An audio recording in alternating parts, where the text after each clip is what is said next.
Ladies and gentlemen, welcome to the October regular commissioners meeting. We'll start with the roll call. Mr. D'Amelio? Here. Mrs. Hall? Here. Mr. Siegel? Here. Mr. Holmes is out of town tonight, will not be attending. Mr. McGarity? Here. Mr. Connell? Here. Mr. Wexler? Here. Mr. Heilman? Here. And Mr. Liu? Here. We will have the opening prayer by Reverend Stip Bethune from Lanark Presbyterian Church. Let us pray. Holy, merciful, and generous God, we give you thanks for your steadfast care and attention to us, even if we wonder why you would want to do that. We are grateful, Holy One, that you have brought us into this place, and we rejoice in the good things of this community.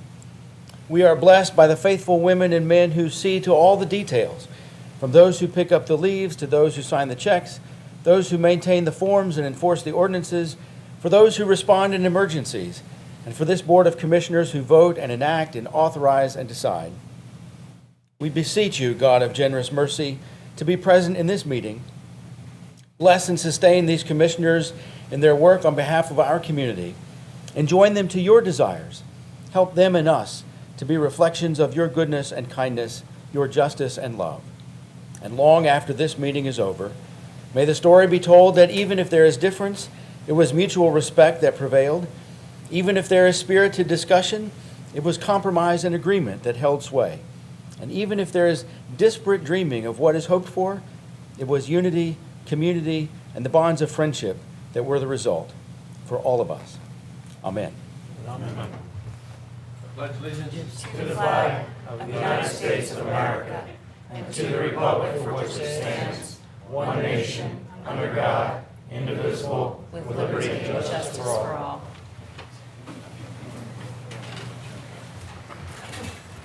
Thank you, everyone. I just want to remind the public that the board met in executive session to discuss the real estate matter. And we will first have the 2013 EAC annual report. Hello, Jim Marie. Nice to see you back. Thank you. Thank you.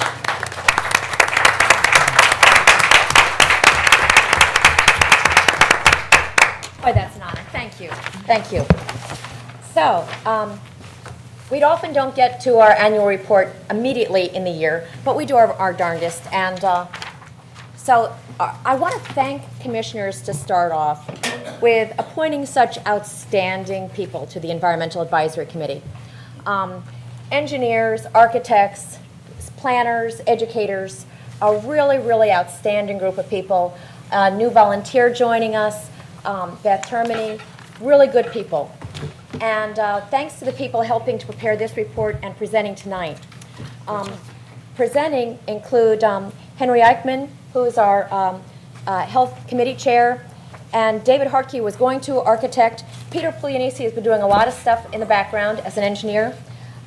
Dave Schwartz, planner and engineer, was going to be talking today, and also Terry Watkins, educator, and me. So some of the highlights from the past year, and we'll be talking a little bit more about all of these, are the our Earth Day, Arbor Day in 2013, e-waste recycling, EAC website updates, Heritage Festival, and Haverford Township Day, the Superfund site, recycling, mosquitoes and West Nile virus, and Rain Garden Initiative, and stormwater. So Earth Day 2013, I don't know if you remember it, we had April 20th and 21st at the CREC, and this was a collaboration with Tree Tenders, Shade Tree Commission, thank you, Jean, Haverford Township Recreation Department, and an awful lot of people, and we did an awful lot of really fun, wonderful events. By the way, commissioners, you have something that looks like this with just sort of the outline of this presentation to follow along. For e-waste recycling, whoops, where'd it go? This was the first time in 2013 that we had done something like this. We worked with PRC, and this was the biggest collection PRC had ever had in Haverford Township, collecting e-waste, which is basically all the electronic stuff with a cord. 21 tons, over 21 tons of e-waste was collected, staying out of our trash, and it's also hazardous waste that should not be in our waste. We've been doing a lot of stuff on our website, and I know that I've been here before.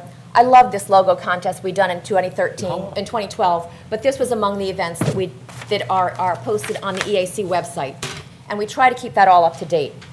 And I'm going to pass this on, I think, Terry. One of our outreaches is the Heritage Festival, and we conducted an outreach booth at the Heritage Festival on Sunday, June 2nd.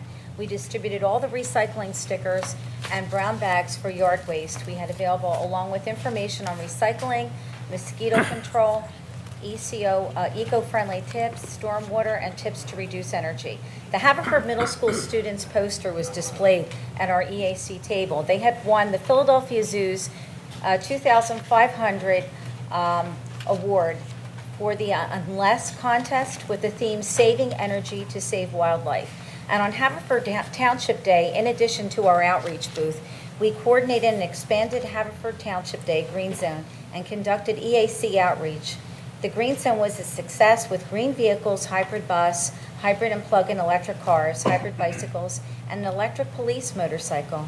Nonprofit conservation groups, the Community Action Agency, and green service providers. It also included bicycle valet parking provided by the Friends of Haverford Trails, historic high-wheel bicycle demonstrations provided by the Wheelmen, and a free bicycle safety check provided by the M&M two-wheelers. And now I'd like to hand it over to Henry for the Superfund site. Okay, great. Down or up? Okay. Okay, Superfund site. Basically, we knew that there was a transition from the EPA to the DEP. We had a meeting on June 27th to try to discuss what that transition was. There were several action items that came out. Basically, we were asking to get the plan and monitor what's happening in terms of the intrusion vapors of the materials. Our next, in recycling, well, we would like to say there is green to be saved in being green. I think Larry's initiative most recently with the yard waste has shown us that a very coordinated plan for recycling could actually yield savings to us. In our booths and interactions with the publics, we found out that there's a little confusion for new residents. Where do they get the cans and that? Seems not to be as coordinated as we could be. And we're even considering, or we've even looked at and like to help out if potentially if we could evaluate the system and look at more cost-effective incentives to allow for more recycling. In most literature, if you can get up to 50% recycling, that's a significant savings potentially. It's money that we can tout with civic pride that we're actually going ahead and being recycling. Again, it's not a hard thing to do, it's just a little more coordination, we believe. And Larry's been a champion for a long while to try to again, promote this. Now, in mosquitoes and West Nile virus management, we had a coordinated meeting on June the 13th. I have a crossover since I'm also with the Health Advisory Board. We had a meeting with the co-host from the Delaware County Public Information Session. And again, some key things came out, such things as potentially in terms of Lori's area, that we look at making pitches for making sure gutters have the correct pitch when you have roofing types of things. And in terms of post-standing water locations treated with the dunks. And based on that, I believe that's it for me. So our next speaker is Dave. Thank you very much. Ask you to bear with me here a little bit. I'm recovering from bit. Oh, You tell me what to do. oh, here. Could you pass these out? Pass these out, sure. Yeah. I'm recovering from a little bit here of a surgery I had over this weekend. That was unexpected, but I'll try to make it through here. If I talk a bit slower, might be a good thing, because I tend to talk fast. But I have two parts here to the presentation, really. First of all, I'm going to talk a little bit about stormwater and the Rain Garden Initiative and kind of how this started back in 2013. Then I'm going to shift gears slightly and talk a little bit about green stormwater in general. And I know that recently, in the near future, we're going to talk about flooding in the township and ways to mitigate that. So I'm first going to go over what we did the last year in 2013, maybe a little bit about this year, and then kind of shift gears slightly. Hopefully, it won't be too long, though. So first of all, basically, we started looking at rain gardens and stormwater last year, and really what happened was at a meeting one day, I mentioned there's this program in New Jersey called Adopt a Circle, and said, that was to beautify neighborhoods. And I said, why don't we try it here with Adopt a Rain Garden? Somebody else said, why don't we build one ourselves? Somebody else said, why don't we try to build 110 years like an Ambler? And this idea kind of, started back in 2013 and really built. And this past year, we just finished building a rain garden at the CREC. We had 70 residents come to help build the rain garden and to help plant it and to learn basically how to build rain gardens in their yards. So far, I'm very excited about this whole program, this whole initiative. And so for right now, we are going to do that on a voluntary basis. We do have 34 people, by the way, who have signed up to get rain gardens built in their yards. So we do have some interest in this. We do have some more money coming from NIFWIP to build a municipal rain garden. We've even got some businesses who may want to sponsor rain gardens. So we have some options here to get these going in the near future and really build upon this program and get somewhere pretty quickly. I want to go now briefly here. Here's some recommendations. I'm not going to belabor this too much, except for the last point there about budgeting some money for the rain garden program.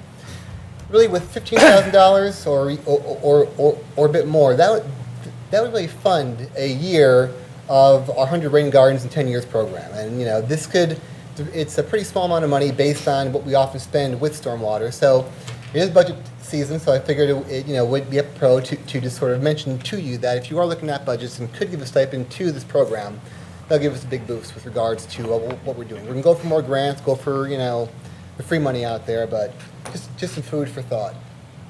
Now I want to talk a little bit about GSI. I'm shifting gears here slightly, but I know that this evening, there is a vote on flooding in the township. I'm going to talk a little bit about green stormwater infrastructure, or GSI. And basically, I want to talk a little bit about what kind of role this green infrastructure can play with flooding in township and ways to incorporate this into some of those plans. Now, most of you have seen what I'm about to present here, and one thing I'll point out here, GSI is not just about the environment. I'm not going to come up here and talk to you about how building rain gardens can provide habitat for birds and butterflies and everything else. I'm talking about economics. Green stormwater has shown to be a more economic way of managing stormwater in a lot of municipalities throughout the state and throughout really the country. So I'm going to go through that in a bit more detail right now. These first few slides I'm going to kind of blow through. They were done by Dave Pannoni recently, talking about just a couple of the areas in the township that have flooding issues, some of the estimated costs for the upgrades to these areas, enlarging pipes, widening channels, widening culverts, new pipes, building parallel sewers, all these kinds of things. These are all from Pannoni's presentation. I'm sure that you've all seen this. So I'm going to go through them pretty quickly. But basically, a summary is for all these flooding issues in township. I don't know why it's going so fast. I apologize. Total for the projects that we've seen is around $7 to $8 million to fix basically the flooding issues within the township. So I just want to go through now and sort of present some of the ideas that we had about this as well. I'll be quick. No, it's you said 17 million. It's 7 to 8. I'm sorry. 7 to 8. 7 to 8. Right. Okay. I'm sorry. I Sounded like 17. I still talk fast. I apologize. 7 to 8 million. I put it that way. Thank you. 17 ain't gonna happen. I understand that. So anyway, green stormwater. There are a bunch of cities that have already started to incorporate this. Now, obviously, why is this going? I don't know why it's going so fast. I apologize. Must be, Must be thinking ahead.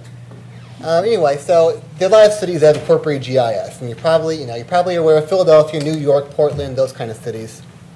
But some of the other areas that have started to implement GSI, areas in Iowa that are more rural, suburban areas, exurban areas, and even Lancaster, Pennsylvania. I'm going to talk a little bit about Lancaster. Bottom line is that a lot of areas that are similar in demographics, similar in land covers to Haverford Township, that have been looking at GSI, and they have actually saved money from utilizing some of these practices. So the Lancaster case study. I have a copy, by the way, right here on your handouts.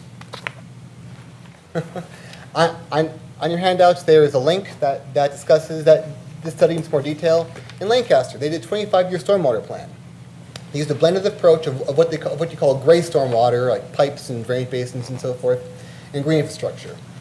What they found was that over 25 years, they were able to avoid $120 million in projected gray stormwater costs in favor of less than half of that in green stormwater. They integrated a lot of green stormwater programs into their plan, and they were able to find ways to have cost savings while using green infrastructure. They also have annual savings, because when you put in green infrastructure, you get more shade, you get reduced energy use, you get less pumping, less treatment, better air quality. And they found that you can get almost $5 million a year in benefits from using this kind of green infrastructure. So this is why I'm kind of, so I'll get to sort of some of the ways that we can look at that with regards to our flooding issues. Here's a little chart on that, just going through, and what this chart shows is even if the green infrastructure was built just as standalone, you still can see cost savings over some of the green infrastructure. Green infrastructure is very expensive, and in a lot of cases, green infrastructure, not a lot of analysis has been done with regards to economics. Just a couple of years ago, they started to really look at the economics of green infrastructure. A lot of these projects might cost more early on, but over a 25-year life cycle, green infrastructure can actually save money over this green infrastructure. And these numbers are kind of big, $120 million, they're kind of large. So I want to go through a couple of different case studies here in Lancaster. They rebuilt the park. Rather than building it as it was designed, they included some rain gardens, some biofiltration areas, some swales, some permeable pavement. They ended up saving about $1 million, and where they would have had to build pipes and basins, they were able to save a lot of money by incorporating these features into the site design. Here's an example of a green street where they put in rain gardens and they put in permeable pavement. Again, the cost savings with stormwater, they didn't have to build pipes anymore. They didn't have to build new culverts, build new things to manage the stormwater, and up saving them money. Even something as small as a parking lot. Save them some money by just designing it differently, just building it right the first time, more or less. So bottom line is that a lot of this green infrastructure that we're looking at, it does not solve flooding. A lot of green infrastructure simply will move flooding from one spot to another. It might not be in township, we may move it out of the township, but then they'll move it somewhere else downstream. Whereas green stormwater actually absorbs a lot of this water. If water flows into a rain garden, flows into a bioswale, flows into one of these kind of treatments, it removes the water from the system. It does not move it to a different place. Also with green infrastructure, if you're going to widen a culvert, you can't widen one culvert upstream and not widen one downstream because you're just moving the problem from one place to another. With green infrastructure, if you don't have $7 million to spend right away on green infrastructure improvements, green infrastructure can be built incrementally. You can build a rain garden one year, that'll take in some of the water. Next year you can build a biosphere, that'll take in some more of the water. It can be done piecemeal over the years, and it's much easier economically in order to build it with that sort of phased development. And finally, if you're looking at grants, a lot easier to get grants for green stormwater than it is for any kind of other kind of stormwater. That I think anybody could tell you through DEP, through NIFWIF, through a lot of different sources. So basically, we view this upcoming vote, this upcoming meeting, really as an opportunity. We don't want to look back in 5 years or 2 years to find Somerville Township is flooding and find out that we have to spend more money on stormwater. This is the opportunity where we can really look to incorporate a lot of green stormwater into our designs. And on the handouts that I gave you, and right here, there are some economic, basically how-to guides of how to calculate economic benefits from green stormwater. So I encourage you to have a look at these. Larry, if you'd like to keep these, feel free. Feel free to keep those. There are case studies in there. There are calculations for this. This is the time, really, to look at how to incorporate this to solve flooding in the township and to not move it just to somewhere else in the downstream of us. Basically, what are some of our next steps? We want to, I have worked before with Pannoni. They are a very, very good engineering firm. I hope to work with them again in the future, actually. And what we like, to basically look at is to try to look at what we could do with some of this green infrastructure. With that money that we're spending for green infrastructure, what could we do with green infrastructure? I know that you guys have done a lot of work, Dave, with green infrastructure, I'm sure. So, I think if we take it that extra step and look at some of these flood-prone areas and see what can be done. See if there are ways that we could build a rain garden. See if there are ways that we could focus or have a rain garden efforts for that area. We're talking, we don't have a whole lot of money to spend with our program, but we certainly would focus it in some of those areas where we have those flood-prone issues. And then also, of course, pursuing some grants for green stormwater through NIFWIF, through DEP, and of course we can provide some support for that as well. Just to run through a couple of quick examples here, I'm almost done. Some of the opportunities here. This is Tunbridge Road right here.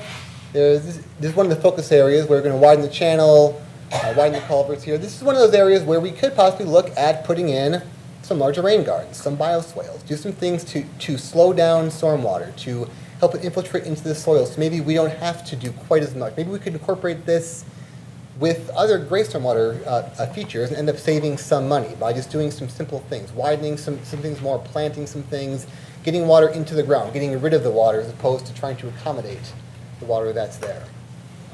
This is Mill Road right here, Woodmere Avenue. A lot of these areas in Haverford, we have space between sidewalks and the street. By simply digging out some of these areas, cutting a curb, a lot of the stormwater could be put into bioswales along the sides of these roads. They can be put in there, water can be put in there, stored there, and will go away in 24 hours. That's how these swales are designed. We also have the rain garden program, where we're building several residential rain gardens. A lot of people in these flood-prone areas want rain gardens because in many cases this is the way to stop flooding. Rather than shifting it to somewhere else, this is the way to actually take water in and stop flooding. And similar thing along Lewis Road, basically. Just, look to see what right-of-way we have, look to see the opportunities we have, and incorporate some of this into our proposed programs. A lot of this stuff can save money. A lot of these GSI measures can actually save money. So it's about economics. It also helps the environment a little bit too, but mostly GSI is about economics. So I want to just encourage you as you move forward with the resolution, as you move forward with everything else, to please consider these opportunities as well. And if you want these resources emailed to you, we'd be happy to do that tomorrow and let you all look over them at your leisure. All right. So if you have any questions, Then, go ahead.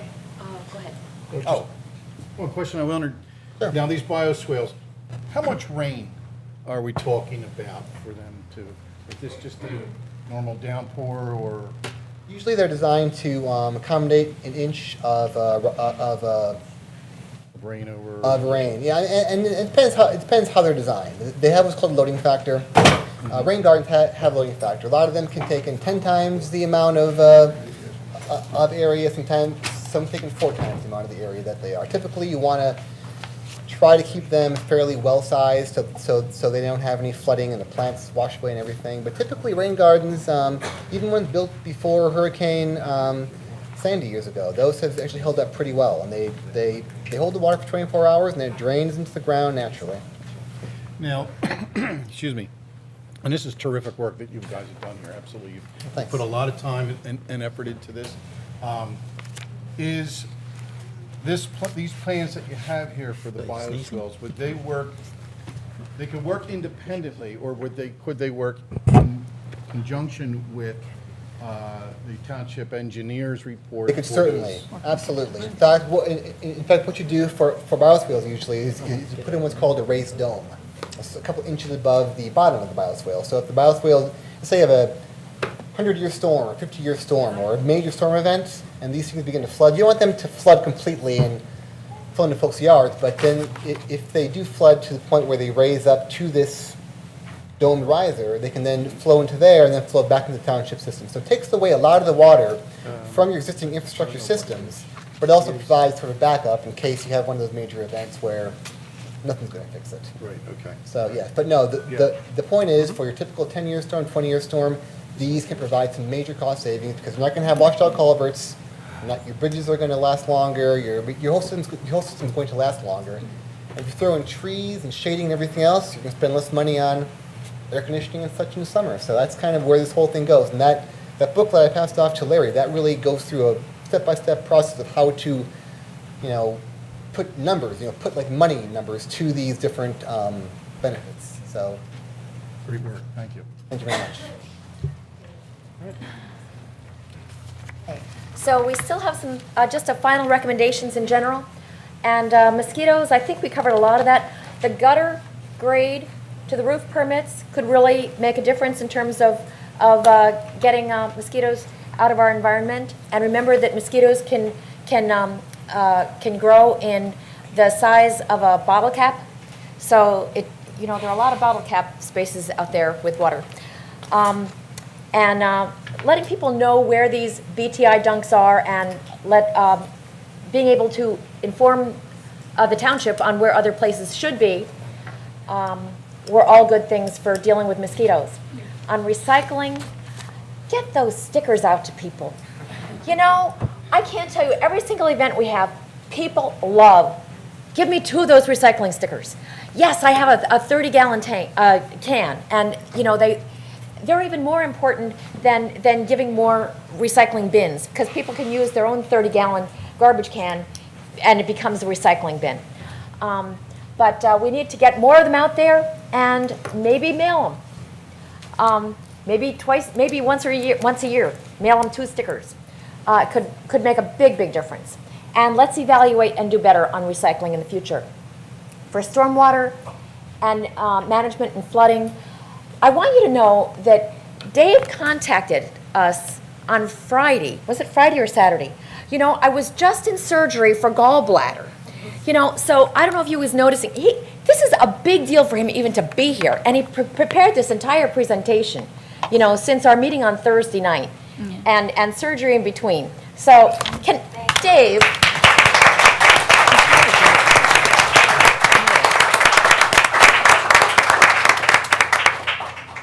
So, good thoughts. Save money, get grants, get recognition, go green. Panonis are wonderful for dealing with this kind of issue, and there are a lot of good opportunities. On the Superfund, keep us informed on new developments and any other construction and reports as we're doing, all the stuff for the YMCA and everything else. Anything else? Yes. Questions, comments? Thank you for your time. All right, thank you. Thank you.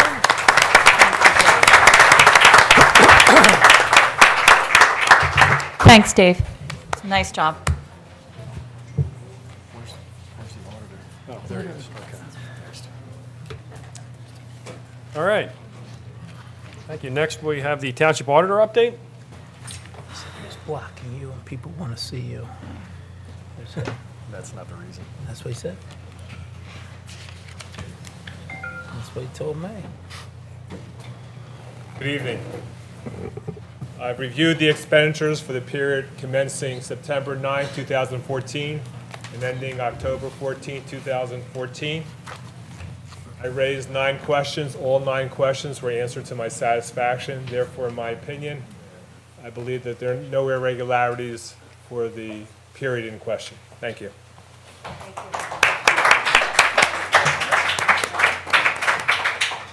Thank you. And now we'll start with the Citizens Forum. We have 20 minutes of registered speakers. We will start with, what's that, Gail? Gail. Gail Odie from Delaware County Department of Health and Human Services. Come right today. Hi, I'm Gail Odie and Jessica Fink, and we're both from the Department of Human Services for the county, and we were asked to come and talk about the county food drive. The county is conducting its current food drive. It's the 12th year, and last year we collected 18,622 pounds. So this year, our goal was 20,000 pounds. And someone from Haverford was at the county council meeting last week when we spoke and wanted to know if we could come and just do a little presentation here to let you know what it's all about. We will collect the food. We started on October the 1st and we'll go to November 21st, the Friday before Thanksgiving. We collect so much food that sits in the building in Upper Darby that now we make 2 deliveries through the season. So the first one will be Mischief Night, because nobody wanted to do this on Halloween. And the second one will be the Friday before Thanksgiving. Deliver to one of the food pantries in the county. There are 12 DIFAN, which is Delaware County Interfaith Food Assistance Network, food pantries. And Jessica's here to tell you a little bit more about those. The first delivery is to St. Mary's in Chester. And then the second delivery will be to Church of the Nazarene, which is in Collingdale. These food pantries are basically almost all run by volunteers. So it's volunteers who are there to try to help unload 20,000 pounds of food and to put it on their shelves. But what's really important is that when we get there, they're empty. There is nothing on their shelf. When we leave, that food will be gone. Whatever we deliver to them will be gone in a week. We have collection boxes throughout the county at all county buildings. We also have them at 7 DCIU locations, and we are having more people come on board all the time because the need never ends. So I think the hope was that Haverford might want to get on board and do something.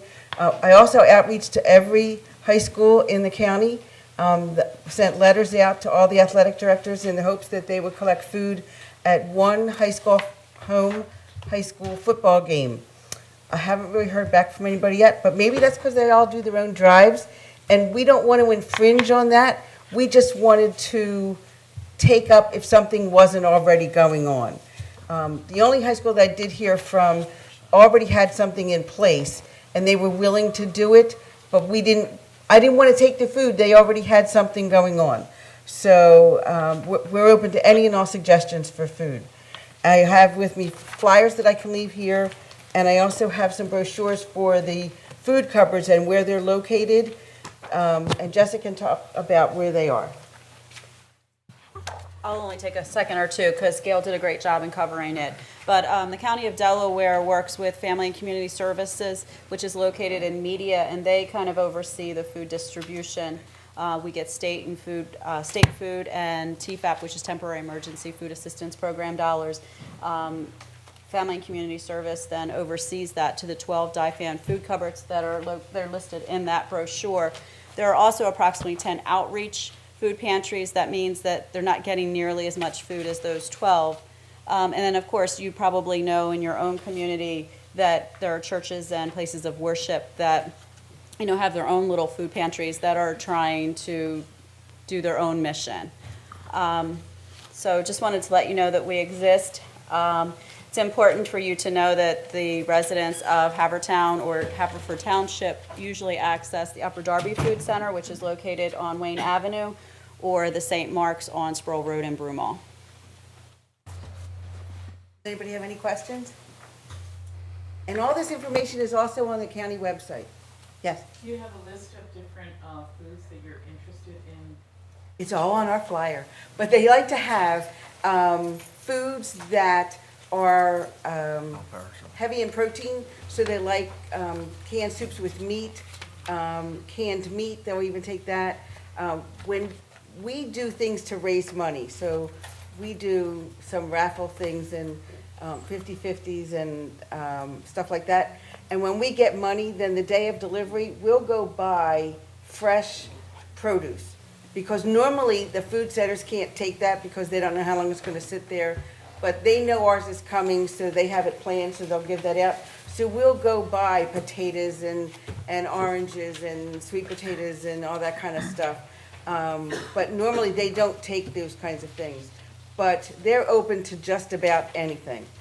And we do try to do healthy food, so we don't buy sweetened cereals and those kinds of things. And when people go to a food pantry and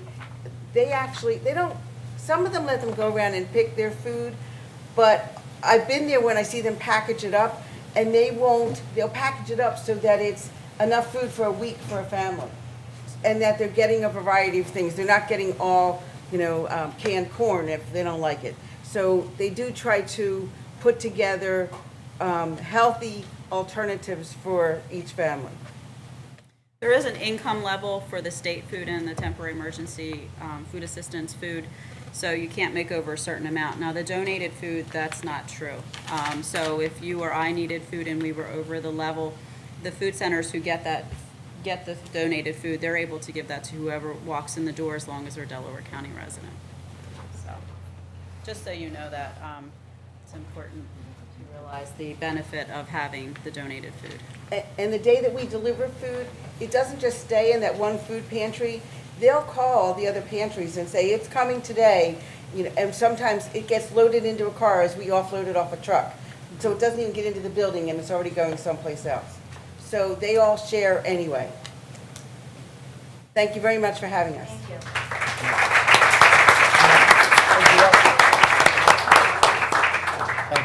I'll just take the one. Oh, great. Thank you. Okay, Thank you very next, Dr. Levin.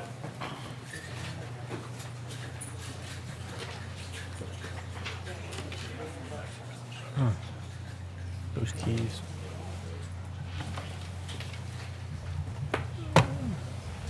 You feel better. Thank you, Mr. Oliva.